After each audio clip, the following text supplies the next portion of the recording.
Welcome back, everyone. I hope you had an awesome spring break. Unfortunately, due to the virus, I'm not able to see your smiling faces in person, and this will be our first distance learning lesson. Please watch this video and take notes. Now, before spring break, we talked about how the Great Depression and the post-war conditions of World War I led up to the rise of Hitler and of fascism in Germany. Today, we're going to be looking at the origins of World War II. Now, in the war so far, this is our timeline of World War II. If you see blue, we're talking about the war in Europe. Purple is talking about the Holocaust. Orange is for the war in the Middle East and North Africa. Green is for the Eastern Front and over by the Soviet Union. And red is for the war in the Pacific. In 1933, Hitler becomes the Chancellor of Germany. We have a Nazi boycott of Jewish shops. Dachau, a concentration camp, opens. Germany quits the League of Nations. In 1934, Hitler becomes the Führer with even greater military power. In 1935, Hitler violates the Treaty of Versailles with military conscriptions, requiring all men to join the army. The Nuremberg race laws begin in 1935. These are the laws that we were talking about before spring break with the rise of Hitler. And in 1936, German troops occupy the Rhineland. Remember that this is the industrial heart of Germany that France was controlling after the Treaty of Versailles. Francisco Franco also becomes a ruler of Spain during this time. And in 1938, we have the Anschluss of Austria, where Germany annexes Austria. Germany also begins to mobilize their military. Neville Chamberlain, the Prime Minister of Great Britain, appeases Hitler at Munich. Germany occupies the Sudetenland. And we have Kristallnacht, which is when Jewish shops and businesses and churches are destroyed. In 1939, Germany takes Czechoslovakia. We have the Pact of Steel, where Germany makes a stronger alliance with Italy. The Nazis and the Soviets make an alliance over Poland. And Britain and Poland make an alliance promising that Britain will defend if Poland is invaded. We're looking to understand why World War II starts today. So World War II is essentially the resumption of World War I. Hitler is looking for revenge from their defeat in World War I and is payback for the harsh conditions of the Treaty of Versailles. Hitler also wants to ensure the German people take their place as the master race by dominating, enslaving, and exterminating entire populations. Fascism is on the rise in Europe when Mussolini invades Ethiopia in Africa, and Hitler sets up Francisco Franco as a dictator in Spain. Hitler is looking to unite all the German peoples into a united pan-Germanic country, similar to the goals of Serbia in World War I. Hitler will achieve this by annexing Austria. We call this the Anschluss of Austria. He will also achieve this by taking back the Rhineland for Germany, taking the Sudetenland, which is full of Germans, and by annexing Czechoslovakia. He needs these places for the united country and for something we call Lebensraum, living space. They need the physical space for all these new German people to live. While this is happening, Europe is sitting by and appeasing Hitler. They're giving in because they don't have the money, the ability, or the desire to fight another major war at this time. Now we're going to watch this video about appeasement.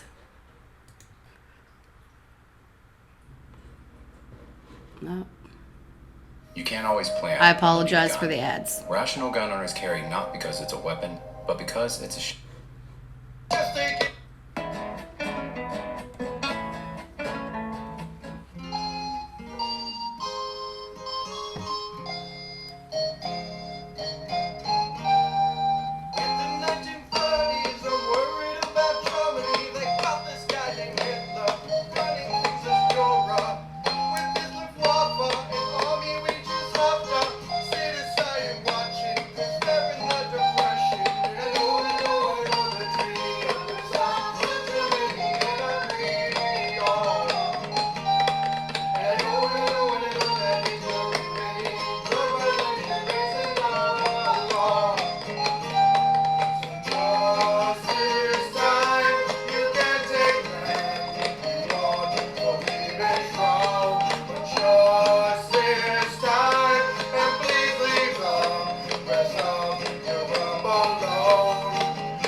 and friends. One last time I will give in to Hitler's demands. Look at me as secure. Sorry. I wish Winston Churchill would fall and die. So one last time I will love peace and keep my troops at home. I should have stopped that Nazi, he just took the whole country. And he made friends with Stalin, oh when will this madness end? September 1939. His cross was I invaded Rome, and I will take no more. It's the last time pretend great, pretend will declare war. We had to choose between dishonor and war, but Hitler is a man that shouldn't be ignored. It's all our time to fight the man who should have fought before. It's all about time to fight the man who should have fought before. All right. And the final straw for Europe will be Poland. Hitler wants the Danzig region in Poland, but Great Britain has an alliance to protect Poland, so this becomes a line in the sand. Hitler knows that without an army, the League of Nations can't stop him. Plus, Europe had already appeased him 4 times previously. Surely they'll let this one go too. Hitler is not worried about the Soviet Union stopping them. He is worried about the Soviet Union stopping them, so he signs a non-aggression pact with Stalin to split Poland between their two countries. In 1939, Hitler invades Poland, and the war is on. Oops. We have new battle tactics in this war in order to avoid the meat grinder, the defensive style of warfare that we saw in World War I. This is called blitzkrieg, or lightning war, where armies will use planes, tanks, and cars to advance more rapidly. Using this tactic, Germany will be able to invade and overrun most of Europe in a year. And by 1940, 1 year after the war starts, Germany controls most of Europe apart from Great Britain. Why wasn't Hitler able to take over Great Britain? How is it different from the rest of Europe? It's different because it's an island. Great Britain can see if there are any troops that are trying to invade, and they can stop before they can actually invade. So Germany has to stick to the skies and bombs Britain in what is called the Blitz. At this point, Winston Churchill, on the top right, takes over as prime minister and says this. Writing's not that easy, but Grammarly Ads. can help. Always ads, This y'all. sentence is grammatically. We shall fight in France. We shall fight on the seas and oceans. We shall fight with growing confidence and growing strength in the air. We shall defend our island, whatever the cost may be. We shall fight on the beaches. We shall fight on the landing grounds. We shall fight in the fields and in the streets. We shall fight in the hills. We shall never surrender. And if, which I do not for a moment believe, this island or a large part of it was subjugated and starving, then our empire beyond the seas, armed and guarded by the British fleet, would carry on the struggle until, in God's good time, the new world, with all its power and might, steps forth to the rescue and the liberation of the old.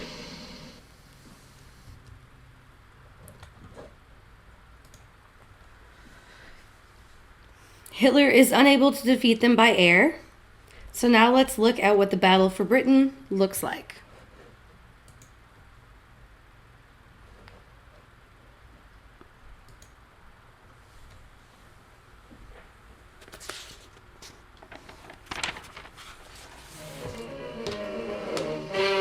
Preceded by a shower of flares, German bombers rained fire and high explosive bombs in their most savage attack on London. Here again is the blood, the sweat and tears that Nazi warfare brings to the men, women and children of city, town and village. Here again are the same firefighters who face peril and danger with the same grim determination and courage. Amid the rain of bombs and falling masonry, they fight the hell of Hitler's making, while our cameramen record for all time their stupendous task. Caught by blast like some foul giant's breath, and blistered by the intense heat, London's firemen carry on. Here are heroes in action.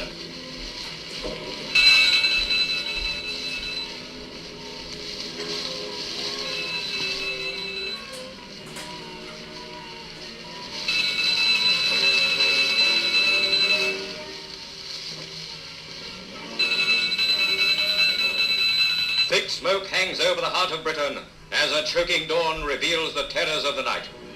London has been wounded during the hours of darkness, but what colossal strength runs in her veins? As hoses still play on the smouldering ruins, a fireman is heard to say, "Blimey, he wasn't half cross with us last night." Let every honor be given to the rescue parties, nurses and doctors, who toil for hours among the wreckage, bringing help and easing the suffering of survivors. From out the bowels of devastation, they bring the injured to be ministered to by these gallant brothers and sisters of mercy.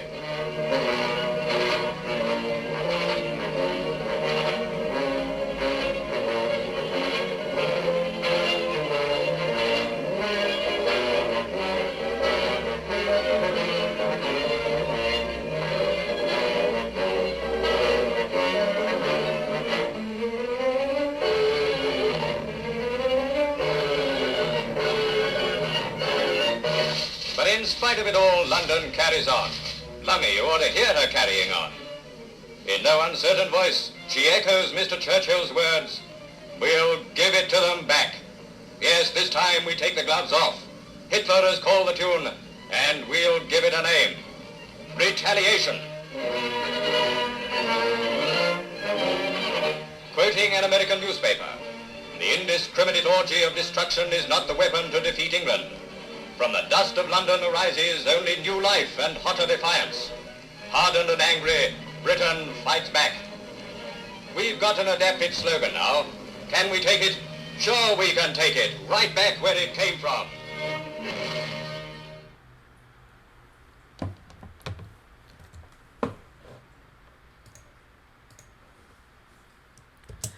Now Hitler is going to set his sights on the Soviet Union. Even though Germany had a deal with the Soviet Union, Hitler saw the Slavs, the Russians, as slightly higher than the Jews, who were about on the same level as animals in his race theory.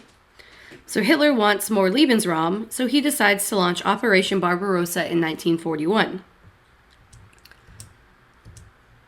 Now let's take a minute to talk about what the Russian weather is like. Remember that Russian weather will alternate between scorching summer heat and bitter winter cold. The rainy seasons are in between, and those turn the roads into a soupy kind of mud that could swallow up whole gun carriages. And there's no way that you can logistically prepare for that.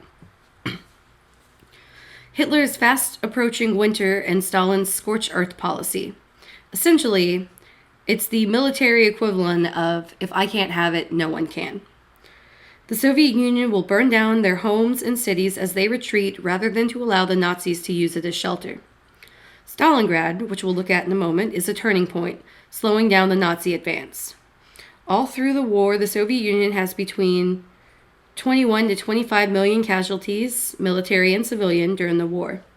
One reason they have a higher casualty rate is because in communism, men and women are considered equal, so women are allowed to fight in combat. Now let's take a look at the battle for Stalingrad.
Now, on December 7th, 1941, Japan will surprise attack our naval fleet in Pearl Harbor, Hawaii.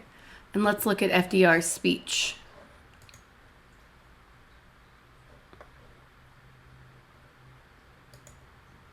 And over the whole world rose a clamor of hysterical joy. World War I promised us a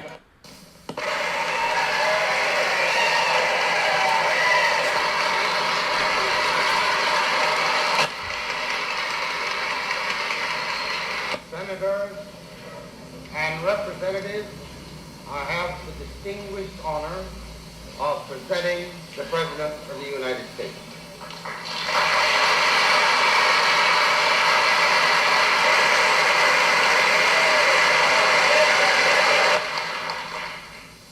Mr. Vice President, Mr. Speaker, members of the Senate, of the House of Representatives,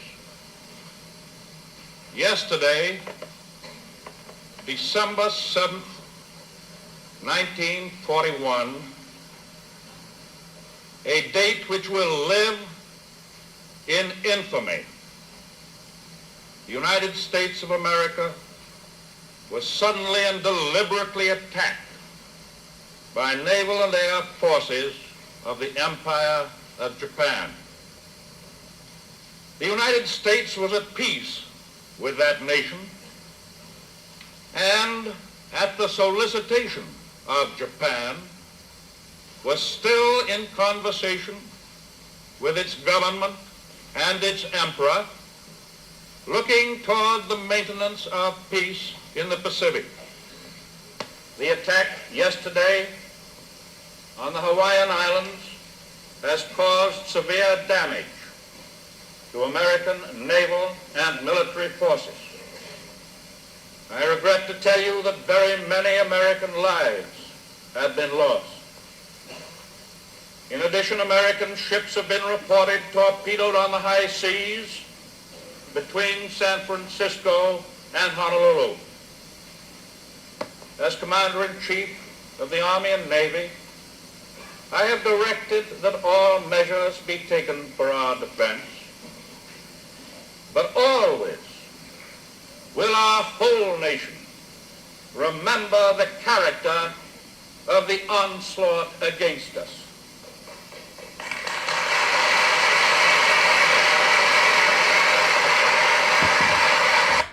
Okay. So, with that, America is going to war. Now let's look at a scene from Pearl Harbor.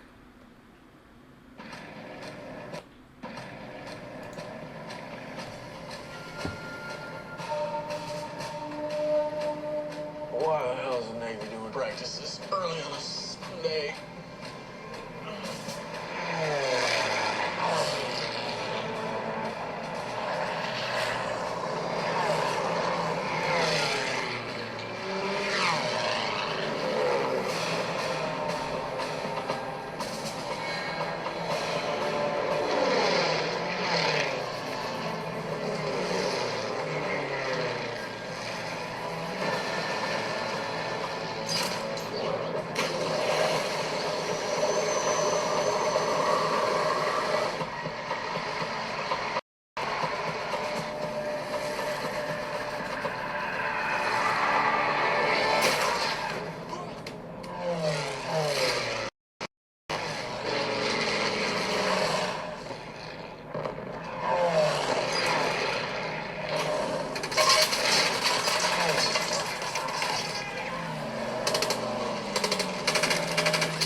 Another dumb drill.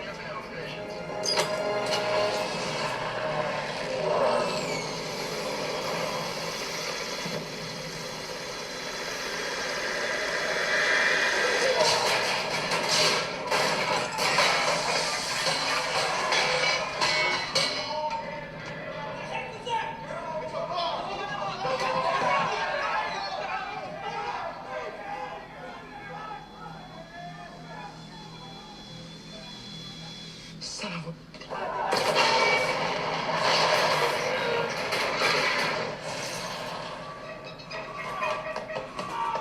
Give me the engine room!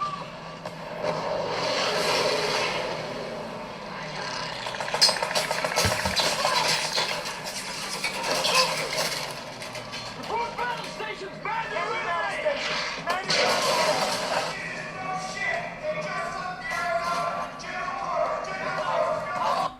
Alright. Germany was not prepared for Japan's attack. Germany was doing everything possible to keep the US out of the war. However, Japan was worried about the US being just across the Pacific from them, so they wanted to knock America out before they could even join the fight. This backfires because there's nothing more that Americans hate than Americans being killed. Now, the US will join on the side of the Allies and work with Great Britain and the Soviet Union to stop the Axis powers, which are made up of Germany, Japan, and Italy. And now for the war so far. In 1939, the war begins with the Nazi invasion of Poland. Britain, France, Australia, and New Zealand declare war on Germany. At this point, again, the US is neutral. Soviets invade Poland, Warsaw surrenders, and the Nazis begin what we call the T4 program, where they kill, through euthanasia, the sick, the elderly, and the mentally disabled in Germany. The Soviets attack Finland. The Nazis invade Denmark, Norway, France, Belgium, Luxembourg, Netherlands. In 1940, Churchill becomes the prime minister. Holland surrenders, Belgium surrenders, Germany bombs Paris. Norway surrenders, Italy declares war on Britain and France. France signs an armistice with Germany. The Battle of Britain begins. The British air raid on Berlin begins. The Germans launch the Blitz against Britain. The Axis sign their pact, all agreeing to an alliance, and FDR is reelected. Now, in 1941, we begin fighting in North Africa. The Nazis invade Greece and they surrender. The Allies invade Syria and Lebanon. Germany attacks the Soviets and Stalin starts his scorched earth policy. The final solution prep for the Holocaust begins. The Nazis take Leningrad. Jews are required to wear stars, and the gas chamber experiments begin at Auschwitz. Japan attacks Pearl Harbor. The US and Britain declare war on Japan. Japan takes Guam, and Hitler declares war on the US. And this is the war so far. Your assignments today are to watch the World War II vocabulary video and complete the vocab cards and game, the read and respond, and the quiz. You need to complete the World War II map. The instructions are on Google Classroom. You need to complete the World War II crossword. There's a Google form on Google Classroom. There's your quick quiz on quizzes that you will also see on Google Classroom. All these assignments are due on Wednesday. My office hours, when you can reach me, are between 10:45 and noon every day and 1 and 4 every day. If you need to contact me, you can send me a message on Google Classroom, you can send me a message on Remind, or you can email me at hpettis@dallasisd.org. If you need anything, please let me know. And I can't